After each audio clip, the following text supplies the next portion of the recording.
Hello, everyone, and welcome to Writers Drinking Coffee. This is a podcast based on writers sitting around drinking coffee or wine and talking about writing, publishing, and the whole creative process. We do not censor ourselves, so consider us PG-13. Your hosts today are Chaz and Karen Brenchley, and me, Jeannie Warner. This is episode 108, interview with Liz Williams. Welcome from across the water, Liz.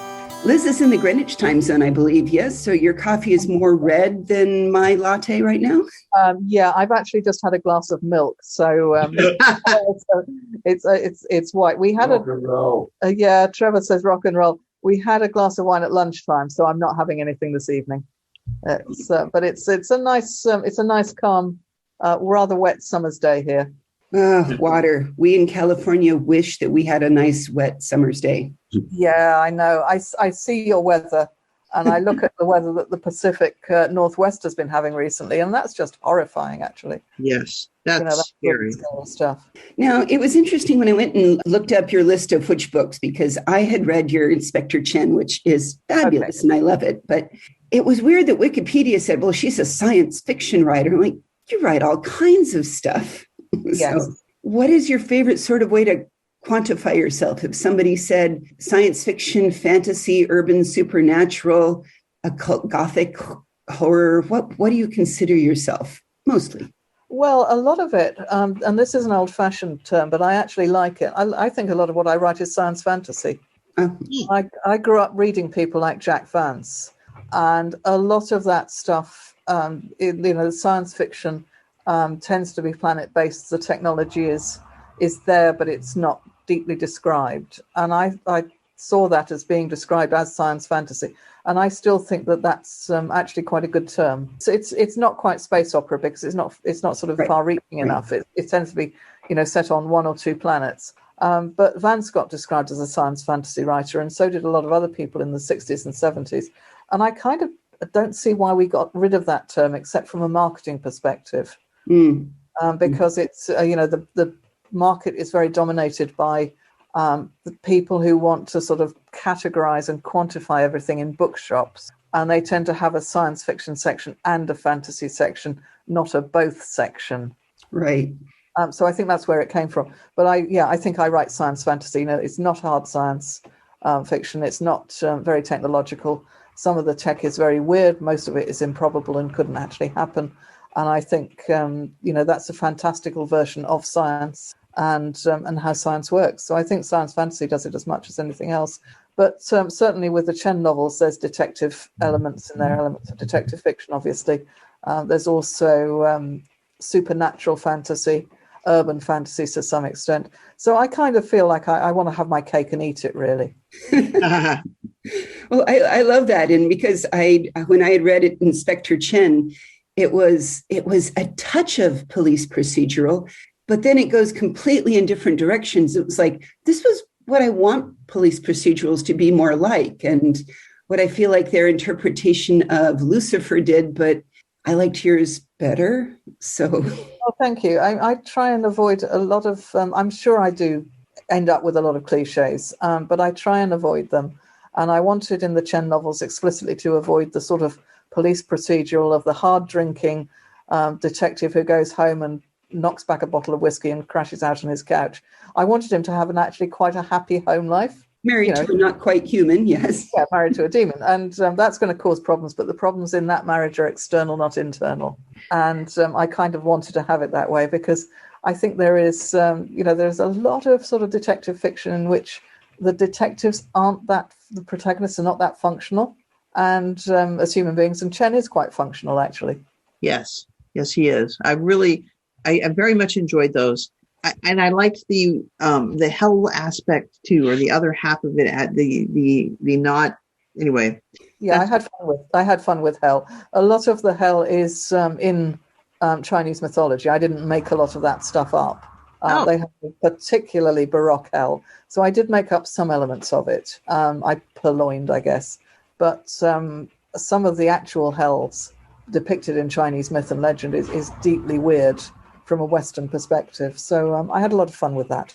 And I think that's where they've failed with Lucifer and some of the others, and even Constantine, of naming some of the other big fantasy things people might have heard of, is those all had multiple hells. And yet when they made it for an American audience, they're like, oh, well, they won't understand. So we better make it the Christian series. And I feel like if they made Inspector Chen, it would do it a disservice to make it Christianized when it is very much not. Yeah, I'd have to resist that at all costs, I think, because there's kind of a sense, I think, somewhere that the Christian hell does exist, sort of, in that universe. But nobody actually goes to it because they're dealing solely with Asia. They don't really have that much to do with Westerners. They're not popping down to, to meet the denizens of the Christian hell. If anywhere, they do. There is one where they sort of end up in one of the Indian ones. And there are quite a lot of very Baroque and quite interesting Tibetan hells, which I wouldn't mind exploring at some point. But I don't really want to sort of have standard Western devils with pitchforks and Satan and that kind of thing in this particular series. Well, you have a much more global view of magic and paganism and belief. I mean, I understand that Karen was telling me you worked in Kazakhstan for a while. I worked in Kazakhstan for quite a while, yeah. And first of all, what were you doing there? Because cool. So I was teaching English, basically. My partner went out, my late partner, went out to do some English language teaching, and I went with him. We were working for the same company, and he was teaching people like students from the United Nations out there and students from oil companies. So I just basically went to hang out and did some English language teaching with him. So that's why we were there, because that's one of the other sort of job strings to my bow. I'm an English language teacher, and that is a great job to have if you want to travel, because it can get you work pretty much anywhere in the world. And Kazakhstan was fascinating. It hadn't long opened up. It was just out from under the Soviet yoke in about 96, 97. And they were just kind of feeling their way into what it meant to be an independent country again. Do they also have the shamanistic tradition of, for instance, Siberia? Or is it similar? Similar. Yeah, it's very similar. They're officially Islamic. They're an Islamic country, but I think they are a Sufic tradition rather than the hardcore Saudi Arabian type of Islam. They don't like the hardcore versions of Islam. They're very kind of mild and sort of a bit laissez-faire about it. They go to the mosque if it's a festival, but otherwise they don't necessarily go every week. Women are quite emancipated and always have been. And, in comparison with some of the other neighbouring Islamic countries, they're pretty laid back about secularization. But they do have this shamanic tradition alongside. And that's very similar to the form of Siberian shamanism that you find further up in Siberia and the Altai and in Western China. Were you able to use anything you learned over there about their traditions? Have you written about any of it? Yeah, I have, in a book called 9 Layers of Sky, which is set in Kazakhstan.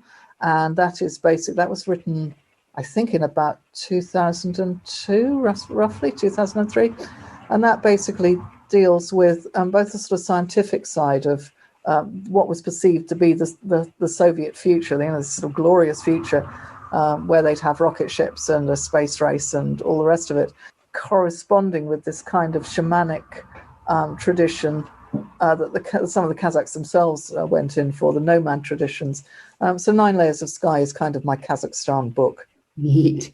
And that brings it to, when you're thinking about what you've studied, you have the most interesting PhD I have ever heard of in a philosophy of science. Yeah, I look back on it now and I think, God, did I actually write all that? It was actually in epistemology, which is the theory of knowledge. So it's looking at the differences between knowledge and hypothesis and paradigm and all the different sort of categories of belief. I wish they taught it in schools, actually. I wish they taught it as a first-year compulsory university course, because if they did, we might have a little bit more critical thinking. I vote for, the senior and high school level. I got humanities then. I'm thinking it's an excellent to learn young. What is science versus non-science? What is Absolutely. Scientific inference? What are hypotheses? How does the structure of work? It's so interesting. It is interesting. And I think it's really essential because I live in kind of the capital of irrationality, Glastonbury. Yes. In many respects. But my God, are we prone to anti-vaxxing, flat earthing, conspiracy theories, the Illuminati, QAnon. It's one of the homes of QAnon in Britain. And there aren't many of homes of QAnon in Britain, actually. It's kind of been a bit resistant to that. But Glastonbury, I sort of feel like I need all the weapons I can muster intellectually, although I don't necessarily engage that much with these kinds of things. But boy, do we need it in this current zeitgeist, I think. Now, you wrote on similar topics. You wrote a nonfiction book, correct? A historical survey of magic? Yes, Miracles of Our Own Making, which is a history of British paganism. And when I say British, I mean primarily England, a bit of Wales and Scotland, and very little of Ireland. Ireland is obviously not part of Britain. It's a separate country with the exception of Northern Ireland. But that in itself could be a whole other book, because their magical and pagan traditions are really fascinating. I wish I'd met you earlier when I was looking up for a book that I'm writing on. I need old gods. Well, here's some. No, older. What was before then? The series of gods in England has been fascinating. It is fascinating. Yeah, I mean, because you don't just have, we don't know a whole lot about the Celtic gods and goddesses, actually, because they didn't write anything down. So we do know them through archaeological evidence. We know them through Roman writings. But obviously the Romans brought their gods and goddesses over as well. So I'm sitting about 30 miles away from the city of Bath, Aquae Sulis, where Sulis Minerva was a sort of syncretic Romano-Celtic deity. So, a lot of people have come over here with their gods. And the one that they fish representations out of the Thames that wash up on the foreshore most these days is Ganesh, the Hindu god. Really? Oh. Yeah, because, once you've asked him to do your requested help from him, you can make a small offering of his statue to the nearest river. And I guess in India, this would mainly be the Ganges, where people would ideally want to throw their little statues. But, the Hindu and Indian communities in London are quite extensive. So they threw him into the Thames instead, and he washes up all over the foreshores. Well, wait a second. Chaz, you've frequently said how much you love the slow canal boats up and down in all over England. Did you take along a Ganesh statue? Is that the secret reason? We did not. I knew nothing of this, and I'm fascinated and intrigued. Yeah, it's I started following a woman on Instagram earlier on this year, and she's done a very, very interesting book called Mudlarking. Yeah. About how to be a mudlark. Lara Maitland, actually, and she finds all sorts along the muddy shores of the Thames, and all sorts of gods and representations, as well as fascinating things like articles of clothing and Elizabethan artifacts and so on. And it was she who kind of alerted me to this practice of popping Ganesh into the waters. Mm-hmm. I feel like Ben Aronovich needs to cover this somewhere in his Rivers of England too.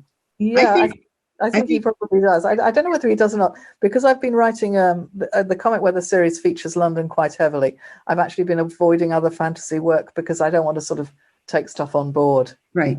I think you should write a story called Popping Ganesh into the Waters. Well, he does. He pops up in Embertide, which is the third of the Comic Weather novels. He's only mentioned because I wanted to make it clear that it's not just the Fallow Sisters themselves who have these magical experiences.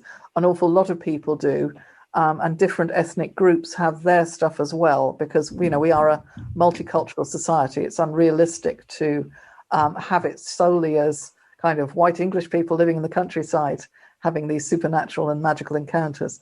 So it's not touched on very extensively, but I do want to make it really plain that other people are having their adventures alongside the characters in those novels, and some of those will be Hindu.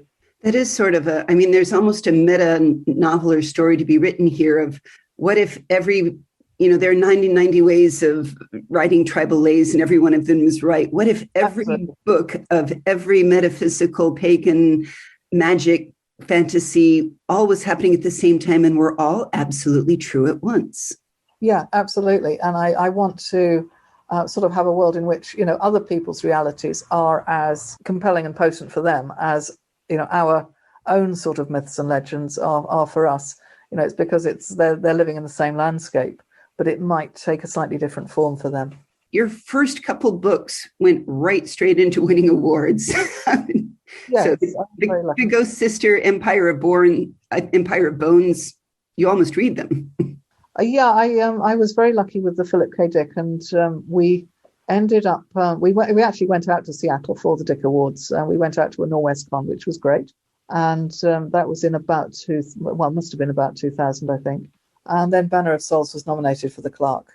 So I'm like always the bridesmaid, never the bride. I haven't won anything, but I'm quite regularly nominated. So hey, that's good enough, really.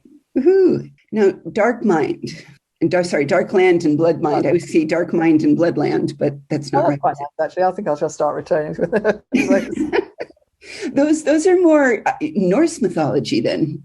So they are, yes.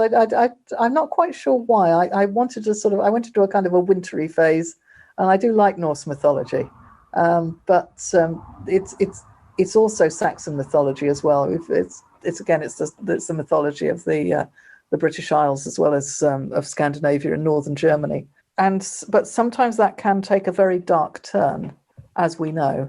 Politically, it's a bit of a symbol for groups whom I don't particularly care for, and so it's quite interesting to play around with that sometimes. I'm fascinated by the whole Marvel take on it, actually, although I haven't seen any of them. I kind of don't get a lot of time to watch films. Wow. At some point when I get the flu, I'll watch all of them. But I'm quite interested to see what they're doing with Loki and so on. And I see a lot of memes to the extent of, oh my God, he's made bisexual. Our civilization is crumbling. The guy has an affair with a horse. He is a horse. Well, he's a mare. Not only does he turn himself into a horse, he turns himself into a girl horse. Yeah, he's a girl horse, and he gives birth. As far as so, this is in the original myth. So the original mythology is, I think, a lot more interesting than some of the people who are taking it on want to make it. Well, yeah, but that's kind of. I mean, you've just gone through the extreme list of extreme right wing, don't believe in anything. People having Loki just be bisexual is so horrible, especially over here. That kind of rigidity is even in the non-extreme right wing. It's still kind of ew, icky, and I'm like, oh, come on, meet people. Meet people. Truth be told on that, it's, in America, women aren't quite equal citizens. So the idea of why in the world would you turn yourself into a woman when they are so lesser? But people forget that women weren't really lesser in a lot of the Nordic countries. No, it's, I think I gather this from Karen and Chaz's and my mutual friend Kari Sperring, who is a medieval historian. And she said that the Vikings certainly had a pretty enlightened, for the time, attitude to women's rights and the legal system. Yeah, I've heard that too. Okay. But yeah, that's something that I think sort of gets swept under the rug. Britain's not as bad. We have quite a lot of homophobia and a certain amount of anti-trans stuff here, but I don't think it's quite as rigid because we're not such a religious country. Now, I was thinking of other things up in the Nordics. Have you ever, looking at the Swedish and Nordish mix, have you ever jumped over to Finland and played, isn't it the Kalevala? Have you ever played with the bird eggs and Orgelini? Oh, wow. No, I never have. The Kalevala, or however you pronounce it, I don't know how to speak Finnish, was something that I was reading when I was really quite young. So I went through the whole thing in the Larousse Book of Mythology, and it's very dark. And we did go to Finland a few years ago. We went as a guest of honour to FinCon, which was brilliant. And I did have a sort of few panels on it then. Can you talk some more about Comet Weather and its sequels? Because it's a project that I just found fascinating. Yes, I started writing it about a decade ago, probably more than that, actually. And I started just kind of jotting down ideas, really. It was my fun project, as I've said elsewhere. And it was a project that, when things were getting tough elsewhere, whatever, I went to write my fun project. And I made a bucket list. I didn't write down a plot. I made a bucket list of everything that I wanted in a novel. And I'm still doing that with all four of them. I'm not plotting. I'm pantsing, definitely. But I'm writing down this bucket list of things that I want in the novel. So in the last one, which I'm doing at the moment, Salt on the Midnight Fire, I have things like Queen Elizabeth, Wrecking, Cornwall, battles between lions and unicorns. I have a whole list of things that I want to put in the book, and I pop them in and I work the plot around them. I'm hoping this doesn't mean that the plot is going to end up as a gigantic mess, actually, but you know what that's like. And, you know, it just means it's going to be a series, right? Yes. Yeah, absolutely. Yeah, this is the fourth one. So hopefully, you know, we'll get it ironed out.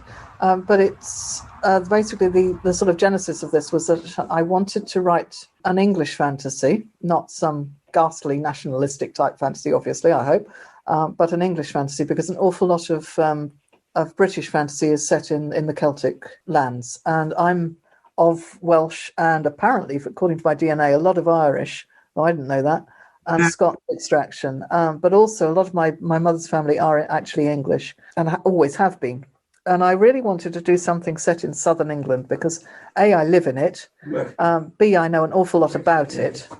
And sorry, if you can hear a voice in the background, it's Trevor talking to the dog, who needs to be talked to for some reason. And I just wanted to focus on the southern counties of England and kind of keep it to there. Obviously, the southern counties include London. You know, the capital is absolutely massive when it comes to layer upon layer of mythology and legend. So the characters kind of move back between London and the countryside. So there's a sort of tension there between, you know, the urban stuff and the countryside stuff. And there's a certain element of never the twain shall meet. You know, mythological entities who roam the countryside don't come into London, and things that live in the city don't go outside it very much.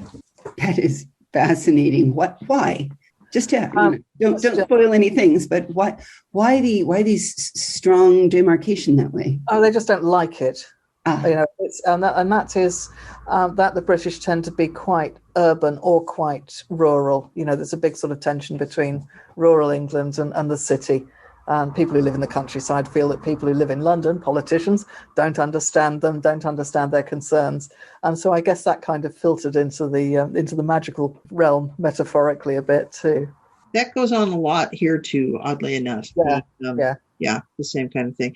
Although I am loving the fact that you are doing the southern counties and the cities versus the country, especially the different aspects of the country. Things that I have not encountered in other fantasy stories, and I have done, you know, and I have not been to much of the area down there, well, except, you know, when I come visit you. But this is all new, and I find this endlessly fascinating. So thank you. Well, I'm kind of staggered that it hasn't been used that much before, actually, because there is so much of it. You know, there's an awful lot of myth and legend in Cornwall, for example.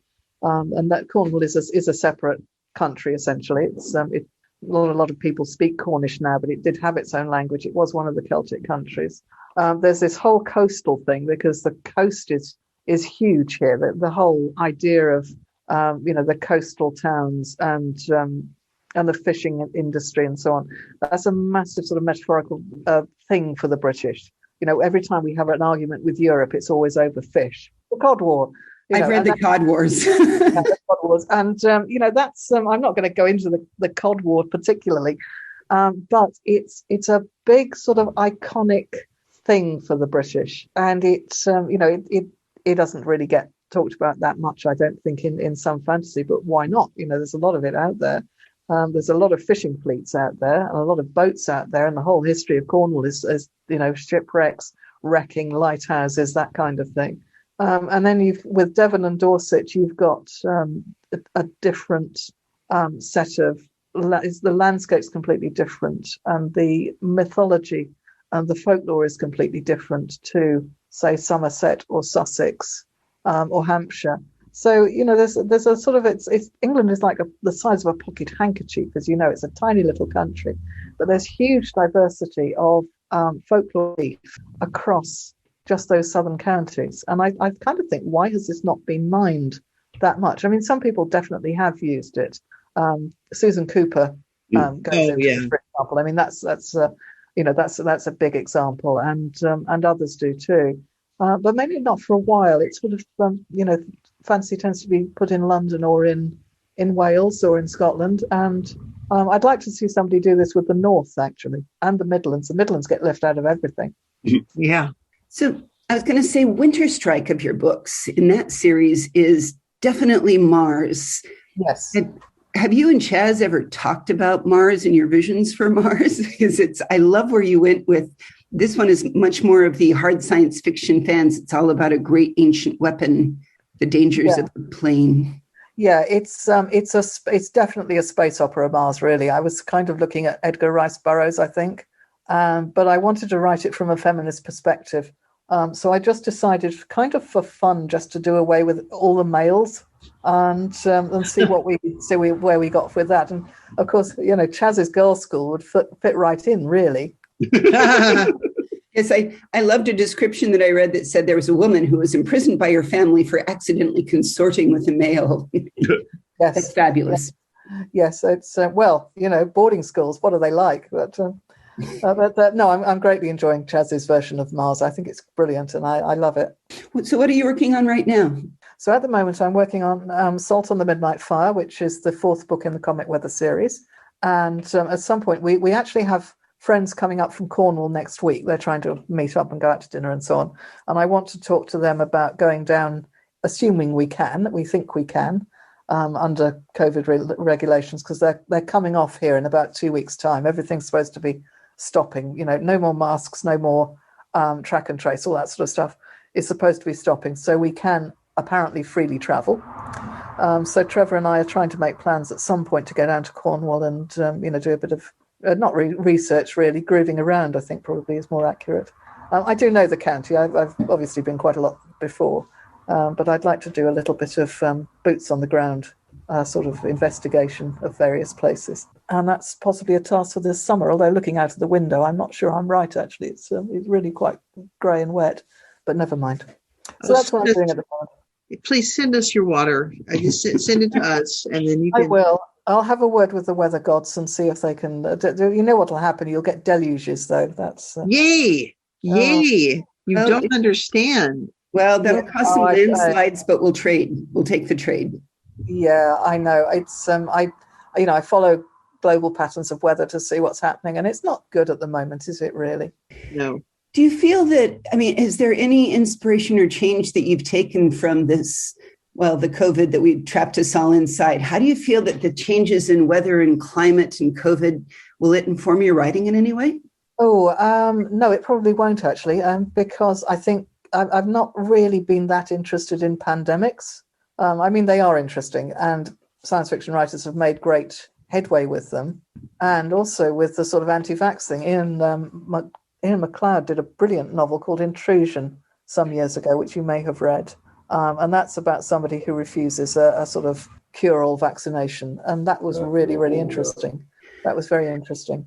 Well, we all feel that now that we've lived through this, that Shaun of the Dead, where, who would hide their vampire bite? Now we know. Now we know. Yeah. Now we know. So that's the sort of sociological conspiracy theorist side of it is a little bit more interesting to me. But I'm probably just going to leave the actual pandemic itself and similarly alone, I think. It's not where I'm heading creatively at the moment. Lockdown has been fantastic for me in terms of actual writing, though I've written a lot because I kind of thought you shouldn't waste this. There's so many people we've chatted that have said, they felt almost paralyzed in all of this. So you've been energized by it. That's amazing. Great. I totally was, because prior to lockdown, I was running in lots of different directions. I was doing lots of different teaching. All over the county, and it was actually getting too much, but I can't afford to turn anything down. So when I was suddenly kind of confined to the house with actually a big paid writing project, something to do with a website that I have been doing, and the novels, I just thought, oh, come on, you can't waste this. You've got to get on with it. You've got to front load it. Just sit down and do some writing. So I did. I felt it was a hell of an opportunity, actually. And I didn't really get paralyzed by it. I'm paralyzed by having to run around all over the place working all the time. And I think a lot of us are feeling that now we're getting back to that. That's something to watch out for. That's a danger. Excellent. People are not necessarily looking forward to getting back into the office. Any advice for new writers out there? Just the old apply, ask to chair, really. Yeah, just sit down and just do it. Just do it. You can't afford to waste your time. I think is my thing. And it's really easy to say. And quite often I have wasted my time, yeah? And quite often we do find that there are things that we've got to do. Children, animals, work, life, medical stuff, obviously all of that stuff really gets in the way. But as far as you can, kind of seize the day, really. That's beautiful. We will put links to Liz's stories and the interesting things we mentioned on our website, which is www.writersdrinkingcoffee.com. You can also find us on Facebook or Twitter. Liz, if somebody has a question and they want to ask it of you, can we count on you to answer back? Oh, totally. Yes. Yeah, I'm on, they'll find me on Facebook. Fantastic. You've been listening to Writers Drinking Coffee, a labor of love and enthusiasm put together by the hosts. Our main web support magic is brought to you by Deirdre Schween, and our sound engineer and backup web spider is David Welsh. Our intro music is Pretty Maid Milking a Cow, and our exit music is Breakfast with the Morning Person, both by Michael Engberg. You can hear more from Michael Engberg on manyhatsmusic.com. Our podcast sponsor is Jackal Designs, who's let you all buy cool WDC swag like our new 100-episode t-shirt. And hey, thanks for listening out there.